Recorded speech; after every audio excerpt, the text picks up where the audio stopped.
Hi, this is Mark, and I am in Redwood City in front of the San Mateo County History Museum, and it's another incredible, beautiful sunny day. And I'm down here after teaching a yoga class to a nice group. We focused on shoulders today, and yeah, I think it was a good practice. I learned a lot of the guys in class have had shoulder injuries different times in their life, and I remember I had a shoulder injury actually after my last dance performance that I didn't really realize. Oh, hi, pigeon. And it took some years for it to heal, but yoga really helped. I think it was the thing that brought me back around. Now I don't even notice. Anyway, this is the reading from the Golden Present Daily Inspirational Readings by Sri Swami Satchidananda, doing these daily readings for 365 days and sharing spontaneously. So I just opened the book to the day, and we're on July 20th, and the topic here is the best charity. There is only one Light of Truth universal shrine now, a place like this where people of all faiths and beliefs can come together and silently worship in their own way under the same roof.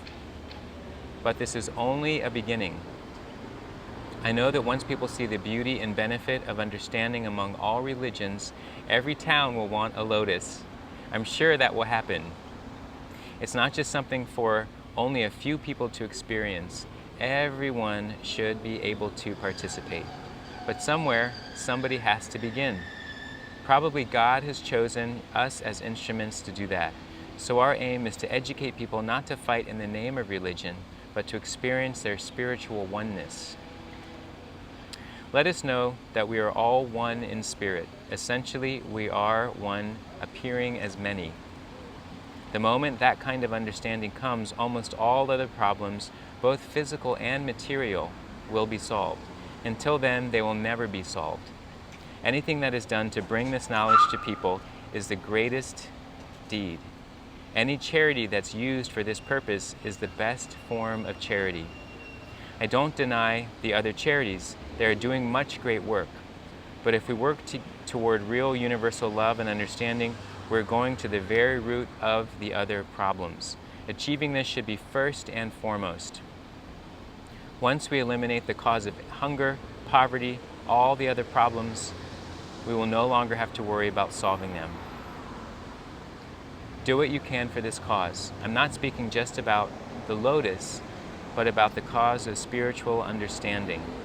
Learn to care and share, to love and give, and inspire others by your example. Spread these ideas. Then you are carrying a lotus with you in your heart.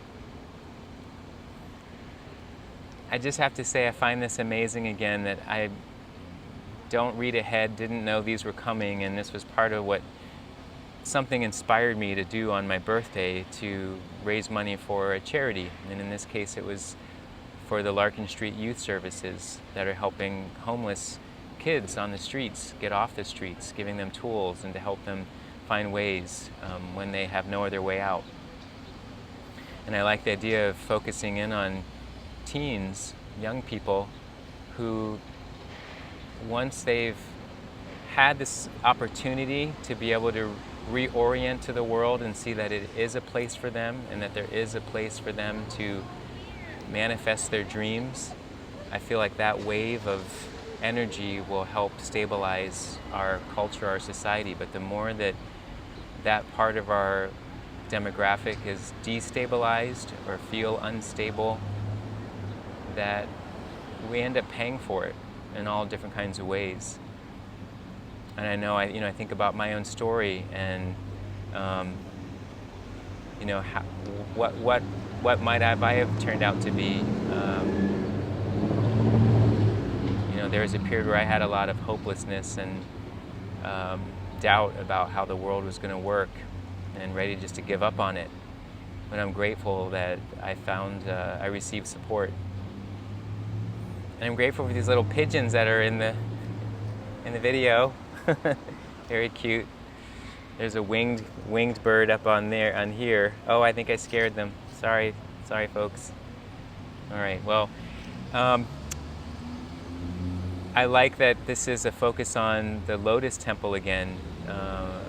This was spoken about in yesterday's reading in Yogaville, in that there is this big, beautiful temple, the light of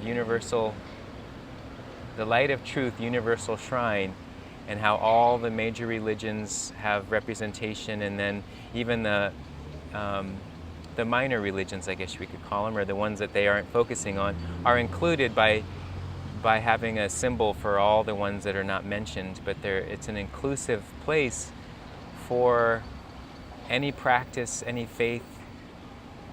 And I like to even refer to it when I focus on that one that symbolizes all of them.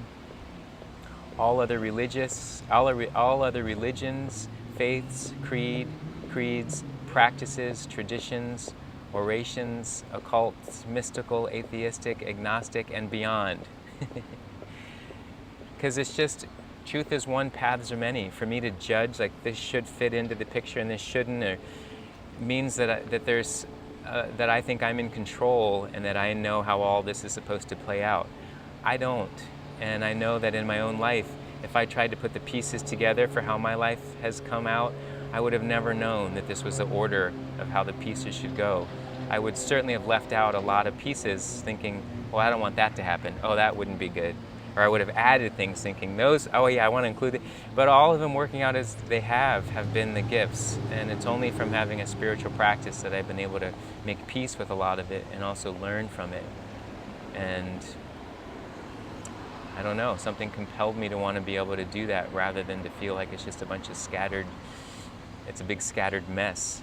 Something compelled me to want to see how there's some way that this all makes sense and fits together. And I feel that same way about anybody's lifestyle, practice, way of being in the world. There must be a reason for why it's being expressed. And it's not for me to even try to figure it out. It's just up to me to welcome it and be kind, to be thoughtful and caring to other beings, other creatures. You know, just as I am to not wanting to kill animals or even little bugs as much as I consciously can avoid it, I do. And I don't know if one's better than the other, but it's just more of a practice to honor all. So I'm grateful for these readings. I feel like this is just helping affirm where I am in my practice and in my growth. And it is funny that I read this now versus before. I'm sure it would have triggered some thoughts had I read this before, but now it's nice to read it after making some choices, and it just affirms it kind of affirms the direction that I feel myself moving into.